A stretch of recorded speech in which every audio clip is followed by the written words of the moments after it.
The nays, 44. Abstentions, 1.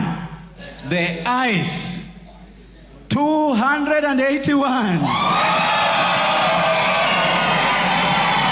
Yo, niaje wazito, hope uko fiti wherever you're watching this video and welcome to my channel. Deputy President Rigathi Gachagua ameimpeachiwa na the National Assembly and hii kitu ilikuwa evident juu first of all Sudi aliongelea hii kitu like it was like 2 weeks ago, anasema like impeachment loading, na unajua yeye ni mse wa ndani so ako na information zingine zenye wase wengine wajui. Aliashua wase mazee umsa nenda home, so amekuwa impeached.